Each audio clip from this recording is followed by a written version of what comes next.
Boa tarde, sejam bem-vindos a mais um painel da ABMed na Hospitalar 2024. Meu nome é Jorge Kawaj, eu sou gerente de Legal e Compliance da ABMed e hoje eu estou aqui para introduzir o nosso palestrante que vai falar sobre proteção de dados no setor de produtos médicos hospitalar, guia e orientações práticas. A gente vai ter o prazer de receber o Benny Spielwalk, sócio-gestor da SPLO, uma empresa de advocacia especializada no setor médico. O Benny é certificado em propriedade intelectual e tecnologia pela Fundação Getúlio Vargas, pelo Franklin Peace Law Center, é mestre em Direito pela George Washington University e desde 2007 é consultor da Organização Mundial de Propriedade Intelectual para questões que conectem propriedade intelectual, saúde e comércio internacional. Também é coordenador do curso de Compliance Saúde da Seton Hall University e leciona Direito na Faculdade de Gestão de Saúde da FIA e Oswaldo Cruz. Benny, por favor, é um prazer recebê-lo com você. Obrigado, Jorge. Boa tarde a todos. Espero que estejam bem. Agradeço demais a presença de vocês aqui. É muito difícil concorrer com essa profusão de cores, incentivos e propostas que a Hospitalar nos traz. Ao mesmo tempo, foi um prazer receber o convite da ABMed de conversar e trazer tópicos que pudessem ser de relevância para vocês. Eu escolhi um tópico específico, que é a questão de proteção de dados. Só uma explicação. Eu vou falar em português, mas essa apresentação está em inglês, escrita de propósito, para que se vocês precisarem dividir com algum colega, alguma colega que esteja na matriz ou alguma filial fora do Brasil, que eles possam ter, tá? Então foi proposital a razão para que a gente possa ter uma linguagem universal. Deixa eu fazer só uma avaliação de quem está me ouvindo aqui. Você que está me ouvindo, o seu grau de confiança no seu conhecimento sobre proteção de dados. Se for, eu vou dividir em duas classes, de 5 a 10, que é deixa comigo que eu toco, mato no peito. E se for de 1 a 5, significa mais ou menos. De 5 a 10, quem levanta a mão? De 1 a 5? Legal. Então, eu acho que eu vou conseguir agradar gregos e troianos, ou melhor, gregas e troianos, né? Porque eu vi mãos levantadas dos dois grupos. Qual foi a proposta que eu trouxe aqui? Não é simplesmente falar de proteção de dados, mas falar de proteção de dados sob a ótica de accountability, que seria de responsabilidade corporativa.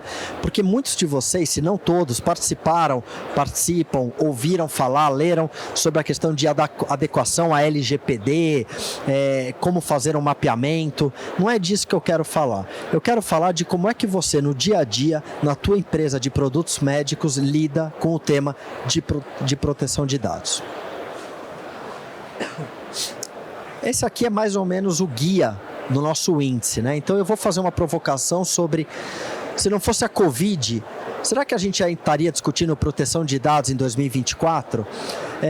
Quais são algumas das tendências? E a gente vai olhar alguns números dessas tendências. Eu quero discutir muito proteção de dados para além de privacidade. Existe uma falsa associação entre o tema privacidade e proteção de dados. Privacidade é um componente da proteção de dados, mas a proteção de dados vai muito além do que simplesmente privacidade. Vamos falar um pouquinho de alguns casos envolvendo América Latina. Eu quero trazer os times de compliance, times de gestão, como os que a gente chamaria dos prontos socorristas, né? Os dos socorristas. E no final a gente vai ter uma sessão de perguntas e respostas. Pessoal, isso aqui não é uma aula, é só um bate-papo. Qualquer de vocês que tiver um entendimento, alguma coisa, levanta a mão e eu vou até vocês para ouvi-los, tá bom? Vocês estão me ouvindo bem? Tá tranquilo até agora? Tudo certo? Mesa, tudo certo aí? Estão me ouvindo bem? Então, beleza. Bom, então quero começar, né, pessoal? Acho que a gente falou disso de uma área. A perspectiva inicial é proteção de dados. Seria o gênero do qual privacidade seria uma espécie. A gente vai falar de responsabilização. Por que disso? Porque eu entendo que você que está me ouvindo aqui deveria ou deve ou fazer ou conhecer alguém que vai puxar o barco relativamente à proteção de dados. No sentido de você não vai ser aquele indivíduo que vai sentar e falar: pegaram dados, levaram dados, o problema não é meu, tá? Eu quero muito que vocês sejam, ao final dessa conversa, vocês possam ser responsáveis por levar este tema para frente. Vamos começar com aquele primeiro tema, né? Se não fosse pela Covid, a gente estaria aqui ainda discutindo? Não sei, vamos analisar junto, eu quero ouvir a opinião de vocês. Se a gente for apresentar um dado, esse dado é um dado de 2023, tá bom, gente? Na verdade, desculpa, ele foi iniciado em 2020 e ele foi atualizado em 2023. Vocês podem entrar na fonte aqui. A gente enxergou, durante o período de Covid, um incremento de 92% na quantidade de ataques tentando pegar a sua informação. E vamos deixar claro, o que é uma violação de dado? Toda vez que você tem um dado, seja ele de natureza pessoal ou de natureza confidencial proprietária de uma empresa, que é acessado, roubado, sequestrado, invadido, divulgado, duplicado sem o seu consentimento. Então você teve 92% desse aumento. A minha empresa nunca viu isso. Ela passou a quase ver ela teve um incidente pelo menos, o que é muito sério. E por que isso acontece, né, pessoal? 87% desses invasões, acredita-se, que deve-se ao fato de que a gente mudou a maneira de trabalhar. Antes, quando eu tinha todos vocês sentados na minha sede, sentado na minha empresa, usando o meu sistema, usando a minha rede, o meu TI, era fácil talvez eu controlar, ou pelo menos menos complexo. Quando você leva essa informação para a tua casa, quando você começa a acessar da tua casa, do teu celular essa informação, eu como empresa, eu perco esse controle. Por mais que eu tenha mecanismos de gestão, eu perco o controle. Então, 87% desses ataques ou desses incidentes se devem ao local no qual a gente trabalha.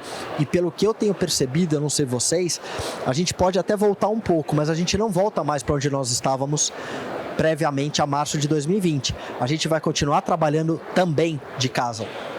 A gente vai continuar também trabalhando fora do escritório. A gente vai continuar também fazendo reunião via celular. Então, difícil a gente voltar para aquele lugar que a gente estava. 58% dos atores, que a gente fala que são os bad actors, quer dizer, os vilões, eles usaram essa mudança de sistema para atacar vocês. E eu perguntei aqui quantos de vocês estavam confiantes em temas de proteção de dados. Aqui, de um total de 9, 10 participantes, eu tive 3 ou 4 que levantaram a mão. Aqui, 51% acreditava que estava numa boa posição. Vamos falar um pouquinho das tendências desse setor. Vamos olhando aqui, pessoal. Essas daqui são violações envolvendo dados médicos, tá? O que é o dado médico para os fins dessa nossa conversa? Essa não é uma definição jurídica, mas é basicamente aquele dado que você enriquece na sua empresa. É um dado que diz respeito ao uso que o teu equipamento, o teu dispositivo tem naquela entidade, de que maneira que aquele dispositivo operou ou não operou, de que forma, em quanto tempo você entregou o que você se prometia a entregar. Então a gente fala, sem dúvida nenhuma, o dado, se você tem uma operação direta com paciente, a gente está falando de dado de paciente, mas não só. A gente está falando daquele dado que você, empresa do setor médico, enriquece, tá? Vamos dar uma olhadinha. Em 2009, nós tínhamos, e a gente está falando de 500 ou mais records, ou seja, de arquivos. O que é isso? Cada arquivinho, como se fosse cada arquivo de Word. Você teve 18 violações desses arquivinhos em 2009. Olha o que acontece, pessoal, em 21.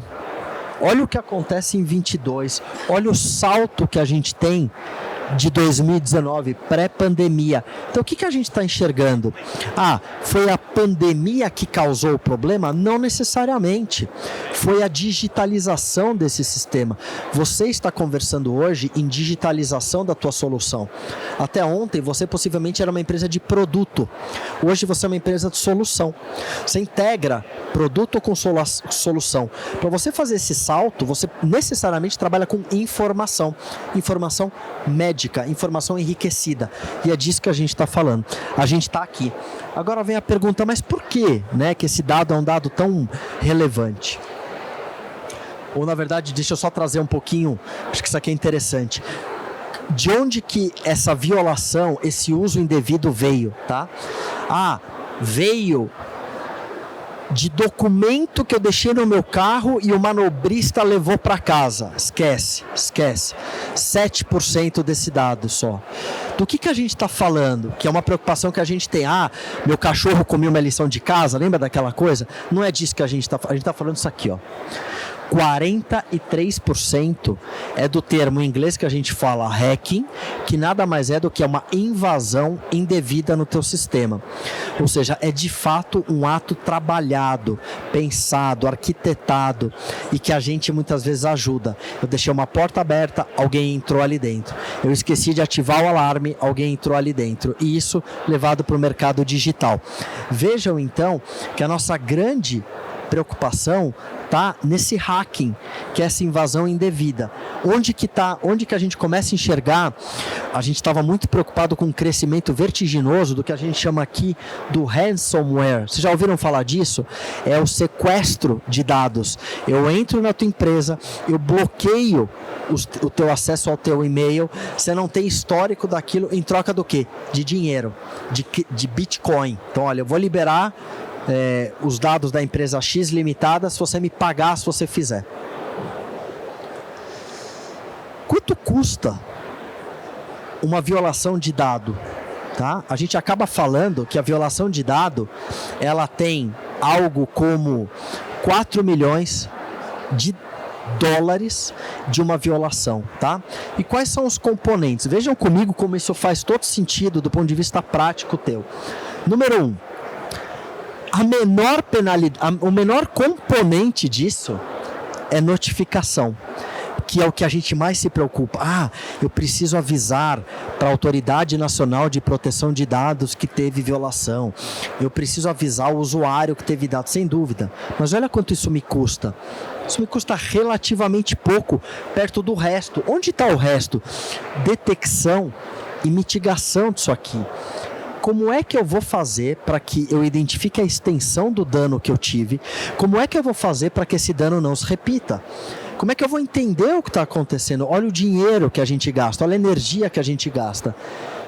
Custo de perda de transação bancária, custo de perda de negócios. Imagina que você faz negócio com o Hospital Albert Einstein. É um negócio importante, é uma conta relevante para você. Simplesmente você precisa avisar o hospital que o teu negócio, que a tua solução, que integra com os dados dele, infelizmente foi invadida. E que os dados do paciente dele, talvez, você não sabe ainda, foi invadido. Você acha mesmo que o Einstein vai renovar o contrato com você ano que vem? Você acha que o Einstein não vai comentar com Oswaldo Cruz, com a BP, falando, esse pessoal é sujeira, esse pessoal não cuida, esse pessoal é displicente? Sim, a resposta é sim. A gente enxerga isso no dia a dia, porque a gente vê o hospital trocando de vendor da área de produtos. E por quê? Porque ele foi displicente em alguma questão, que pode ser dado também. Então veja o custo de oportunidade que foi embora por causa disso. Vamos falar um pouquinho de proteção de dados. Eu queria trazer vocês para uma realidade de números, de preocupações, para vocês falarem, puxa, é disso que a gente está falando. Eu acredito, pessoal, que proteção de dados precisa ir muito, muito, muito além de privacidade.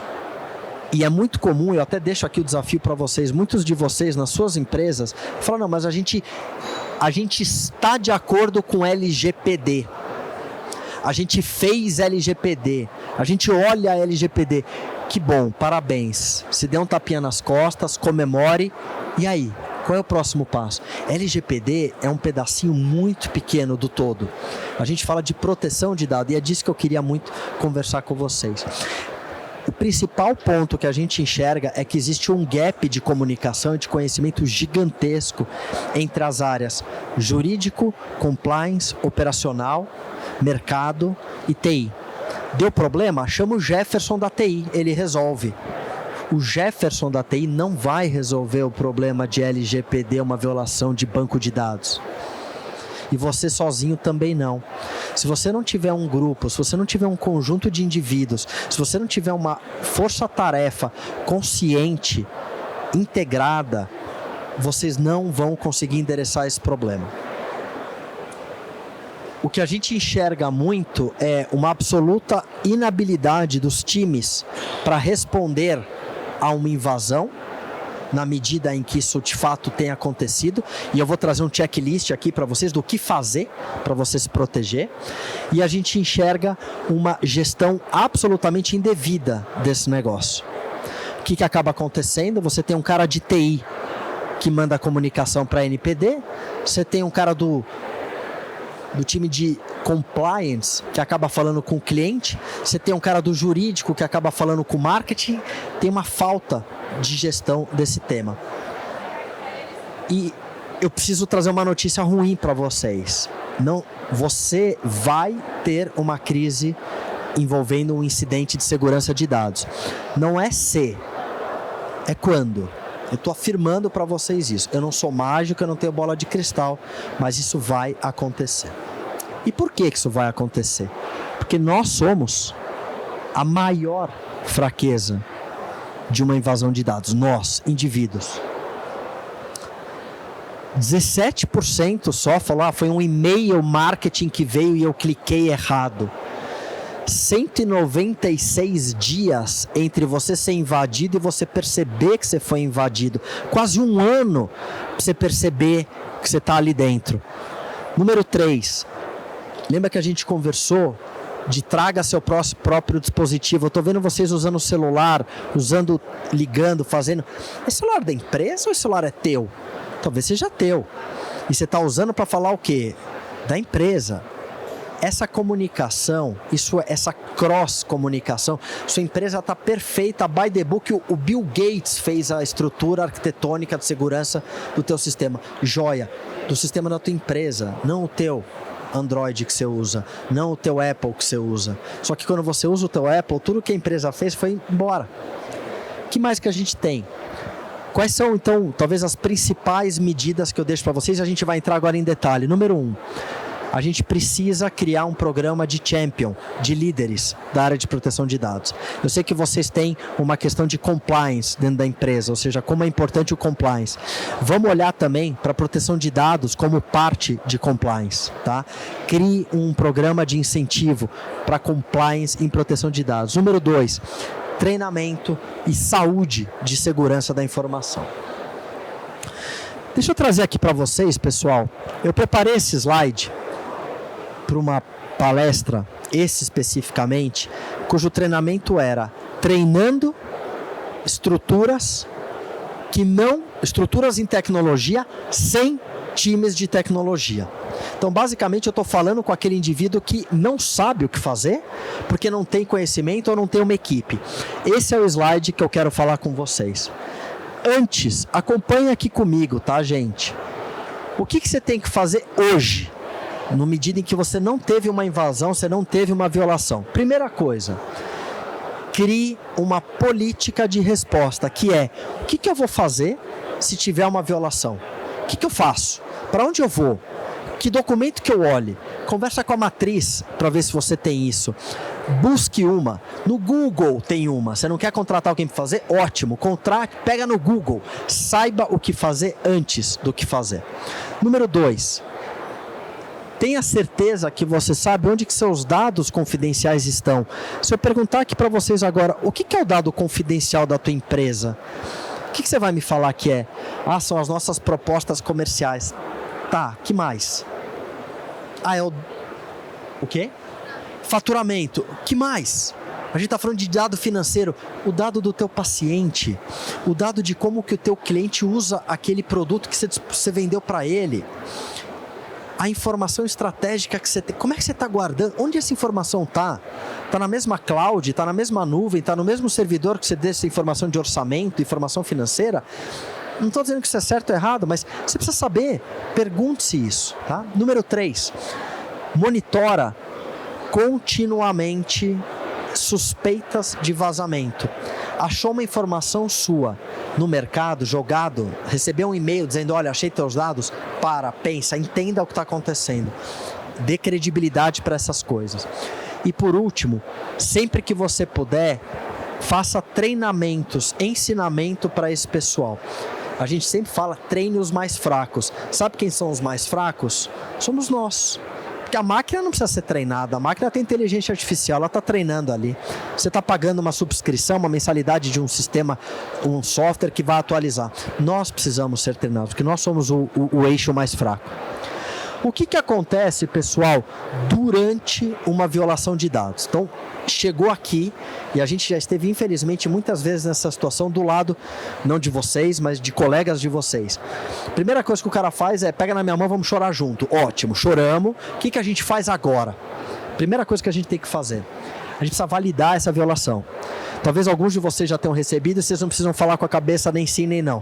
Vocês receberam no e-mail pessoal de vocês a seguinte informação. Oi, João. Oi, Joana. Eu sei qual é a tua senha, eu sei qual é teu e-mail. E ele acertou. Ele acertou. Ele conjugou as duas coisas. Eu sei o que você faz no seu celular, eu sei o que você faz no teu e-mail, eu sei o que você faz no teu browsing à noite quando você está sozinho. Se você não me pagar, eu vou te pegar. O que ele fez? Ele conseguiu gerar uma credibilidade mínima para aquilo, porque ele conectou informação tua e todos nós fazemos coisas na internet e falamos, ele te pegou. Agora, da onde veio essa informação? O que ele fez? Essa, particularmente, depois eu até vou provocar vocês a visitar um site, eu vou encontrar o site de vocês, eu vou encontrar o teu e-mail e vou encontrar uma senha tua que, inclusive, você usa hoje, disponível na internet aqui. A gente vai fazer isso ao vivo.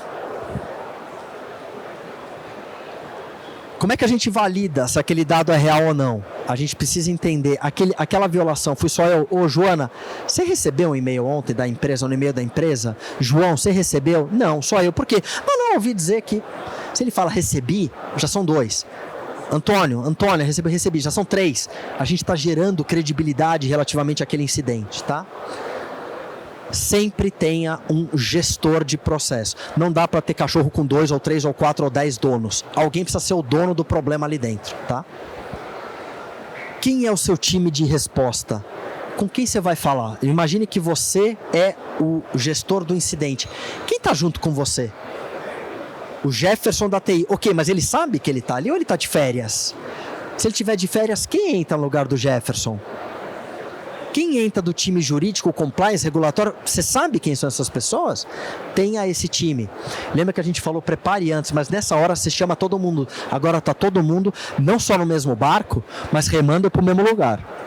Antes a gente estava cada um no mesmo barco, mas talvez a gente podia estar rodando para lugares diferentes. Agora está todo mundo junto. Qual é a extensão dessa violação? O que foi afetado? O que foi violado? Pronto. Depois, já fizemos notificação, tudo.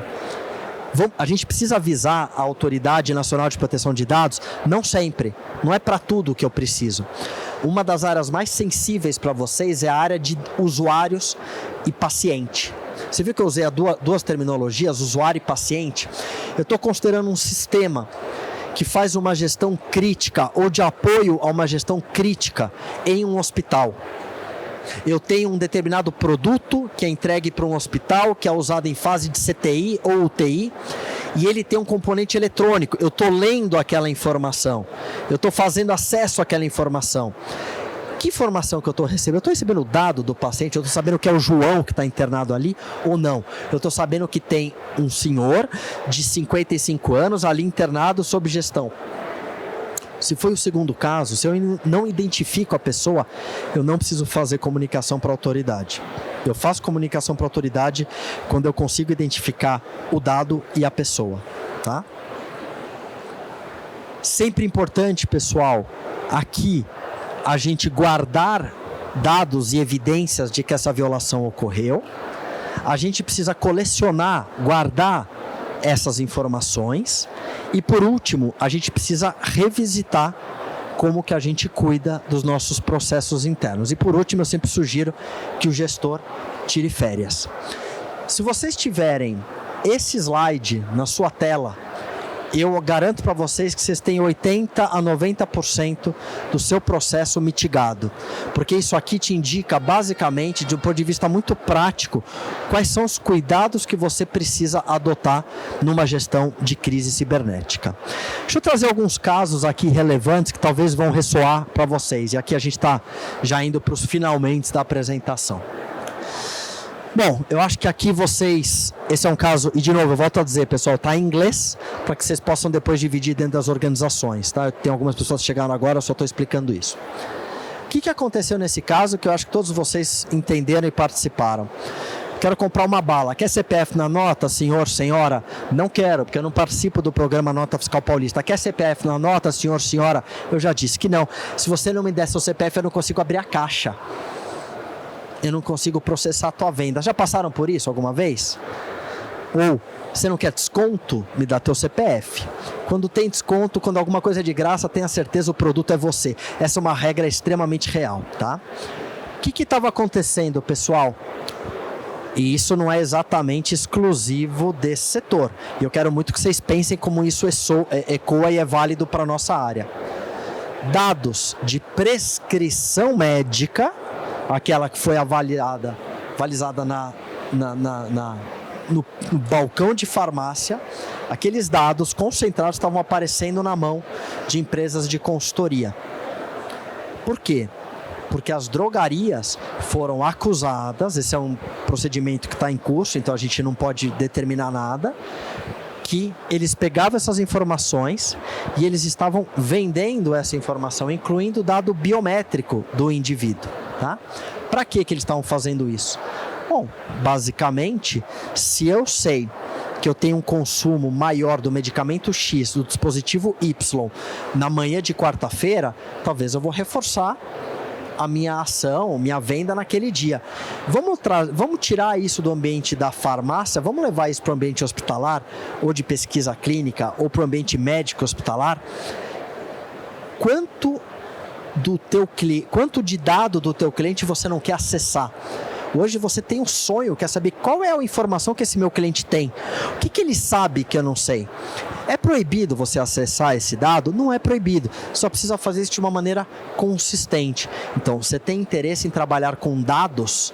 Acesse esse indivíduo antes, acesse essa empresa antes, converse com o teu parceiro de negócio, estabeleça políticas e regras. Um segundo caso da Colômbia, também um caso bem interessante, que é um caso que infelizmente está se repetindo cada vez mais, que é de sequestro de dados. Imagina de repente você que trabalha com dados de uma CTI ou UTI, aquele sistema não está funcionando porque a informação não está batendo no sistema, porque um hacker cortou aquele sistema. Como é que você faz isso? Como é que você vai remunerar? Qual é a indenização de uma vida perdida em razão disso? Tá? Esse caso aconteceu na Colômbia. Toda a operação de TI dessa Sanitas e Colsanitas, que seria quase como uma Sul América, tá? Da Colômbia, seria uma operadora de plano e corretagem de seguros. Toda essa operação parou. Pacientes tiveram que esperar mais de 12 horas em fila de atendimento, porque eu não sei se você está no cadastro, se você não está, se eu posso te atender ou se eu não estou. Se não trouxe tua carteirinha, não sei se aquela carteirinha está validada, se o procedimento foi validado ou não. E, além disso, você teve um problema seríssimo.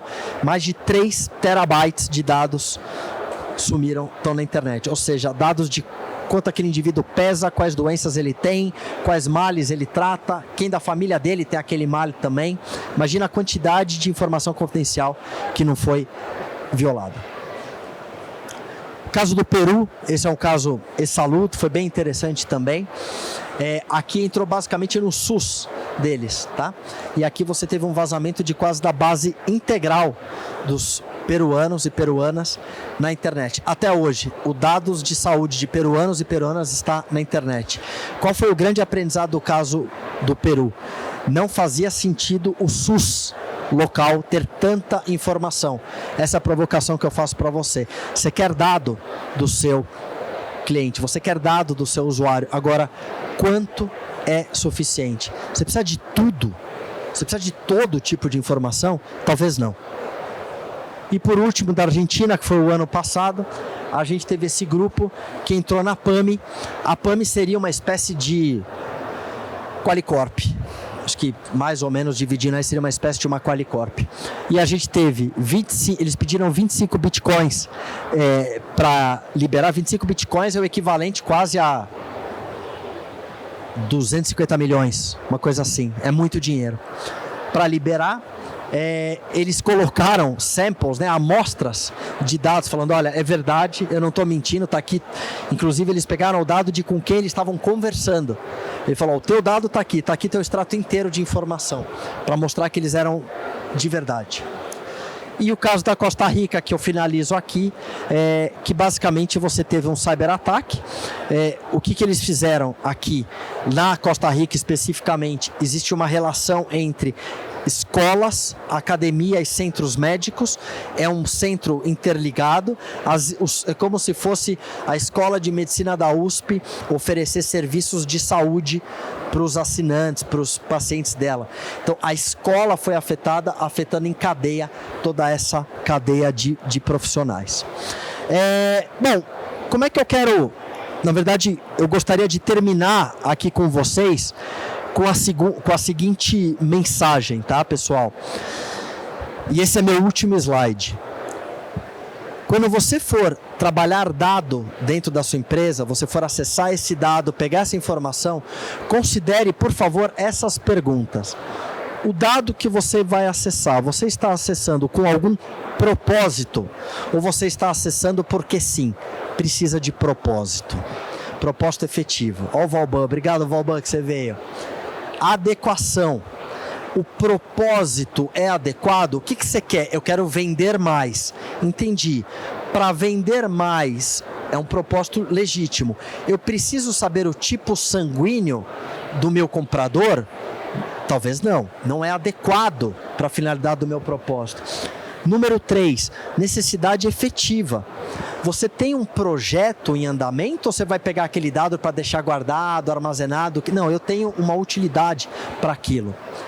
Lembre-se que se você pegou um dado pessoal de alguém, esse alguém tem direito de saber qual é o dado que você pegou dele. Então, você trouxe o meu dado para sua casa, eu vou querer saber qual é a informação que você tem de mim.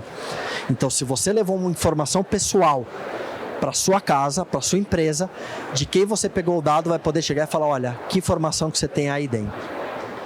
A informação que você levou desse indivíduo tem que ser mantida atualizada.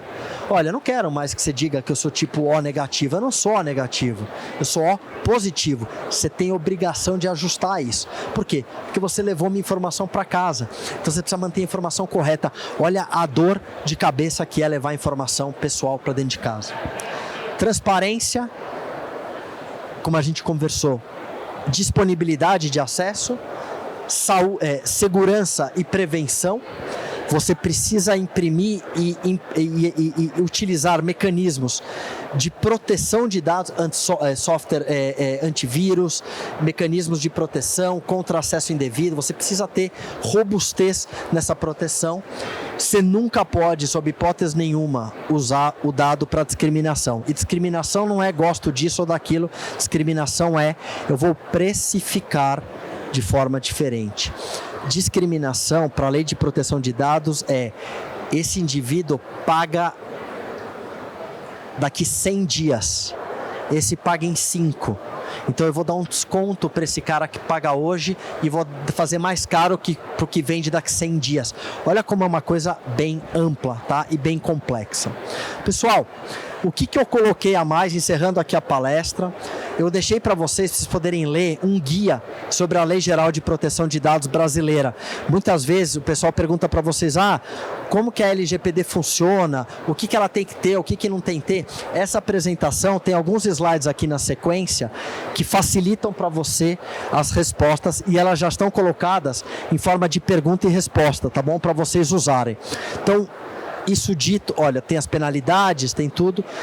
Isso dito, pessoal, eu chego na sessão de perguntas e respostas, agradecendo demais aí a vocês pelo tempo, nossos sócios aqui de SPLO, agradecendo muito ao Silvio, que estava conosco aqui, agradecendo demais a Abimed pela oportunidade, a todos vocês que ficaram comigo aqui durante esse tempo, e eu estou à disposição para endereçar qualquer questão que vocês tenham agora ou no café aqui na sequência, tá bom, pessoal? Muito obrigado aí e uma ótima hospitalar a todos.